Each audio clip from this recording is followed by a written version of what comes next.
한국은 그동안 중국과 함께 동아시아 혹은 극동 그리고 아시아의 거대한 범주 안에 포함됐습니다.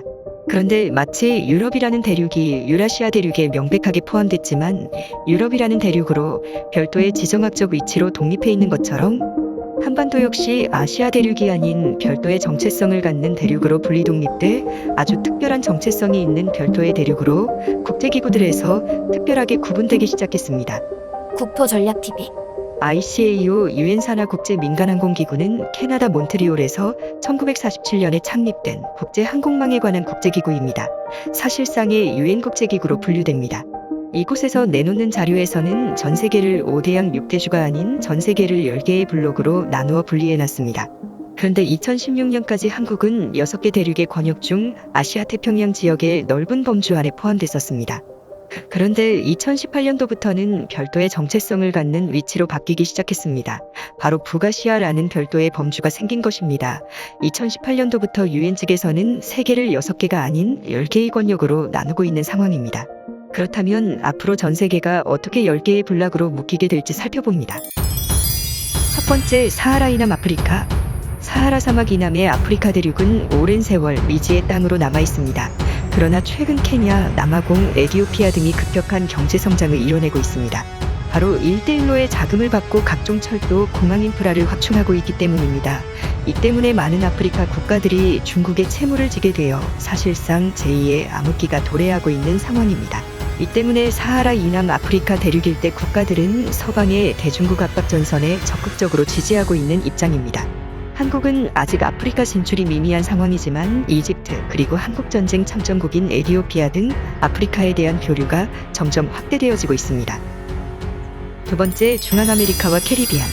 멕시코, 파나마, 쿠바, 과테말라 등 북미와 남미 대륙의 길목에 있는 나라들입니다. 이 지역은 사실상 미국의 패권이 장악하고 있습니다.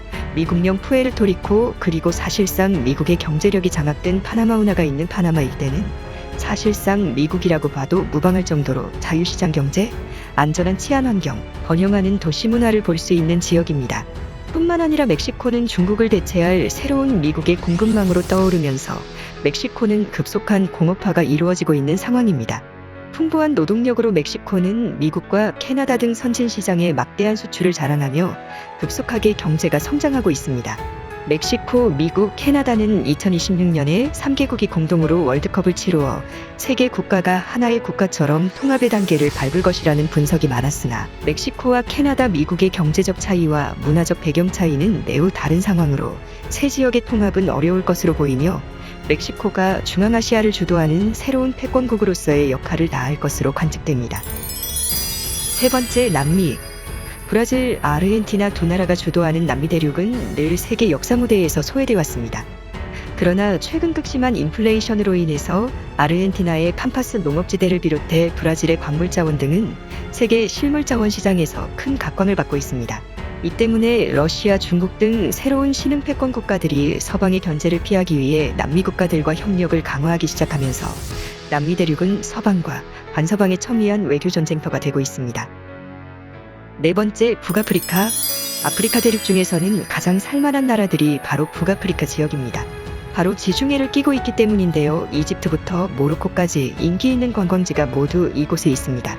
문화적으로도 중동의 이슬람 문화권으로서 우리가 익히 알고 있는 아프리카와는 또 다른 정체성으로 특별한 범주 안에 독립되게 됐습니다.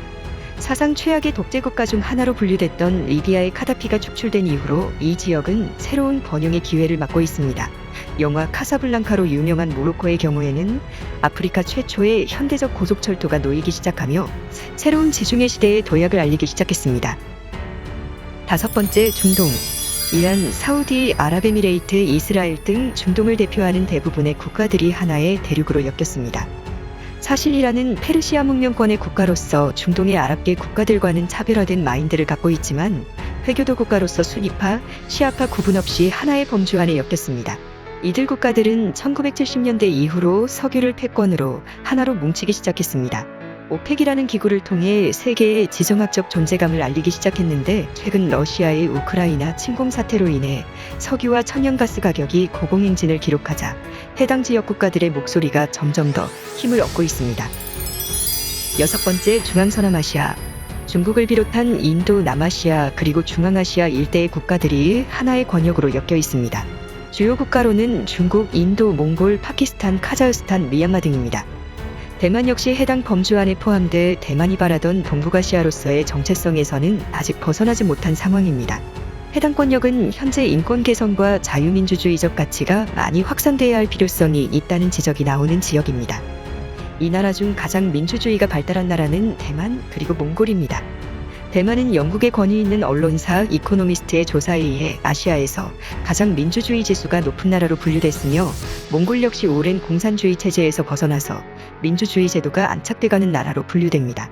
몽골은 한국과의 교류 협력이 많은 나라이며 또 중앙아시아의 우즈베키스탄, 카자흐스탄에서도 한국으로 노동자 파송이 많고 고대 시기부터 한국과의 연이 깊어 한국에 정착된 민주주의적 가치가 확산될 수 있는 나라들로 거론됩니다. 한편 중국은 현재 세계로부터 환경오염, 악화되는 인권 등에 대해서 크게 비판받고 있습니다. 그 이유는 중국의 경제력은 세계 2위까지 치솟아 올랐으나 인권의 수준과 환경에 대한 인식이 매우 낮은 상황이기 때문입니다. 당초 한국과 일본은 중국과 항상 하나의 대륙으로 엮여 있었으나 2018년도부터는 별도의 범주로 특별히 분류되기 시작했습니다. 7번째, 태평양과 동남아시아. 호주 대륙의 오세아니아와 아세안 연합이 하나로 뭉쳐져 분류가 되었습니다. 놀랍게도 미얀마는 중국의 영향권인 중앙 서남아시아의 범주에 포함되면서 아세안의 지위에서 탈락한 모습을 볼 수 있습니다. 해당 자료는 2018년도 발행된 자료이지만 2021년에 쿠데타가 일어나자 중국의 영향권에 포함된 상황입니다. 최근 서방 세계는 동남아시아를 신서방의 편으로 끌어들이기 위해 노력하고 있습니다. 이 때문에 같은 권역에 포함된 호주는 동남아시아의 인권 개선에 큰 역할을 하고 있고 관련국인 대한민국 역시 이러한 작업에 큰 역할을 하고 있습니다. 필리핀, 태국, 호주는 전통적인 친서방 동맹이며 싱가포르, 말레이시아 역시 전통적인 영연방의 동맹 국가입니다. 마지막 남은 인도네시아, 베트남, 캄보디아, 라오스의 친서방화가 매우 중요한 상황이지만 베트남과 인도네시아가 최근 심상치 않은 조짐이 벌어지고 있습니다. 베트남은 러시아와 공동 군사훈련을 진행하며 워싱턴 정가의 우려를 사고 있고 인도네시아는 호주와의 갈등, 한국과의 방산계약 파기 등으로 친서방주의에 대한 의문을 사고 있는 상황입니다. 그럼에도 베트남 국민들 대다수는 한국을 가장 여행 가고 싶어하는 나라 1위로 꼽은 유일한 나라이며 인도네시아 국민들 역시 한국에 대한 호감도가 매우 높습니다. 베트남의 인구는 약 1억, 인도네시아의 인구는 2억 7천만 명으로 동남아시아, 아세안이 합치게 되면 6억 명 이상을 상회하여 중국의 위협에 대항할 수 있는 엄청난 힘을 갖는 세력이 됩니다. 이 때문에 중국의 위협에 직접 맞서고 있는 대한민국의 입장에서는 베트남, 인도네시아 등 동남아시아 아세안 국가들이 친서방주의 국가가 되어 대중국 변합전선을 만들어낼 수 있도록 해야 한다는 전략이 제시되고 있습니다.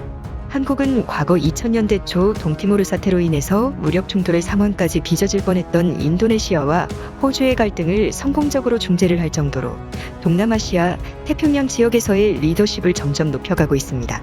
8번째, 유럽은 서쪽 멀리로는 덴마크령 그린란드에서부터 동쪽으로 극동러시아까지 이어지고 있습니다. 중동과 유럽의 정체성에서 헷갈리던 터키는 주터키 미군 부대 유치, 나토 가입 등 확실한 친서방의 위치로 돌아섰습니다. 또 해당 자료에는 러시아가 유럽의 범주 안에 포함되어 있으나 과연 2022 우크라이나 사태를 계기로 러시아가 유럽 대륙에서 강퇴당하게 될지 아니면 별도의 고립된 나라로 구분이 될지 지켜봐야 할 것으로 보입니다. 현재 학자들이 꼽는 베스트 시나리오는 러시아가 우크라이나 사태를 책임지고 푸틴이 사퇴를 하여 확실한 민주주의 체제로 돌아서는 1990년대 초에 러시아로 돌아가는 방향밖에는 없다는 지적이 나옵니다. 러시아는 차이코프스키, 도스토옙스키, 라흐마니노프, 림스키-코르사코프, 쇼스타코비치 등 유럽의 음악사에 큰 족적을 남겼을 정도로 유럽의 정체성이 있던 나라였습니다.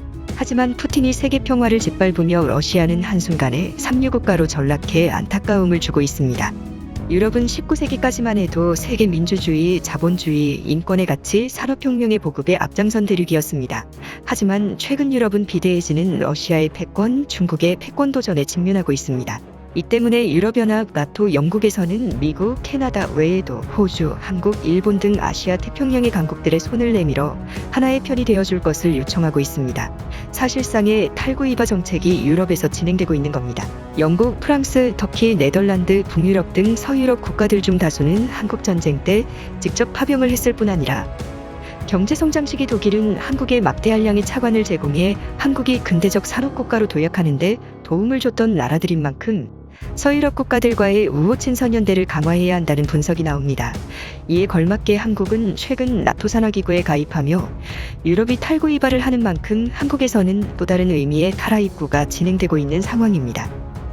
최근 국제학자들 사이에서는 서유럽 국가들이 한국을 가장 좋은 파트너십 국가로 삼는 이유를 거론하며 다른 아시아 국가들은 유럽의 식민 지배를 당해 안 좋은 감정이 있으나 한국은 그런 기억 대신 좋은 기억이 있어 유럽과 한국의 문화를 잘 조화시킬 유일한 나라라는 분석을 내놓고 있습니다. 9번째, 북아메리카. 미국과 캐나다가 하나의 범위 아래 묶였습니다. 두 나라는 사실상 하나의 경제권이자 언어권입니다. 캐나다는 프랑스어를 공용어로도 사용하지만 영어를 대부분 사용합니다. 캐나다의 캐나다 달러는 미국 연준에서 발행하는 미국 달러화와 한도와 만기가 정해지지 않는 영구적 통화 스와프를 맺어 사실상 캐나다 달러가 미국 달러화의 지위를 갖는 상황입니다. 미국과 캐나다는 세계 민주주의, 인권, 자유시장 경제를 주도하는 나라일 뿐 아니라 특히 캐나다인들의 한국에 대한 선호도는 미국보다 높아 한국과 북아메리카와의 교류 확대는 앞으로도 더욱 커질 것으로 관측됩니다. 10번째, 북아시아. ICAO 측에서는 2018년도부터 아시아 태평양 지역에서 한반도와 일본 열도를 아시아 대륙에서 분리독립시켰습니다. 아시아 태평양 지역은 여전히 비민주주의적인 중국, 정치적 혼란의 상황이 있는 대륙으로서 정치적, 경제적으로 성숙해 있는 대한민국의 한반도와 경제적으로 성장한 일본 열도를 따로 분리해서 북아시아라는 특별한 범주에 포함시켰습니다. 한국과 일본만큼은 아시아의 범주에서 제외하여 친서방주의 서구적 민주주의 가치가 통용되는 국가로 분류하기 시작한 것입니다. 향후 이 범위는 더욱 확대될 것으로 분석되고 있습니다. 2018년도 이후로부터 서구의 인류 역사학자들은 중국 만주지방과 산동반도 일대를 연구하고 나섰습니다. 만주지방과 중국 산동반도의 인종학적 특색이 중국 대륙과는 다르며 한반도와 일본 열도의 인종학적 연결고리, 언어학적 연결고리가 있다는 것을 발견했기 때문입니다. 그뿐 아니라 산동 만주 지역은 기존의 중국 대륙과 지질학적으로 다른 상황입니다. 바로 탈루단층대가 산둥과 만주 일대를 중국 대륙과 구분해주고 있습니다. 이 때문에 향후 산동, 만주, 한반도, 일본 열도가 북아시아의 범주 안에 포함되어 서구적 민주주의 가치를 지닌 선진 대륙으로 분리독립될 가능성이 높습니다. 현재 이 시점에 맞추어 한국은 해당 북아시아 지역의 중심지로 떠오르고 있습니다. 각종 국제기구가 일본이 아닌 한국에 유치되고 있고 이름을 대면 알만한 글로벌리스트들의 한국 방문이 빈도가 더욱 잦아지면서 한국의 위상이 지금보다 가치가 높아질 것으로 보이며 북아시아 대륙의 문화를 주도하는 나라가 될 것으로 분석됩니다. 놀라운 점은 이 자료에 일본 홋카이도가 유럽 대륙의 범주 안에 포함됐다는 점입니다. 현재 홋카이도는 러시아와의 갈등이 있는 지역인데 이 같은 영토 표기 오류는 고의적인 것인지 아니면 지정학적 갈등의 상황을 미리 반영한 것인지는 분석이 필요합니다.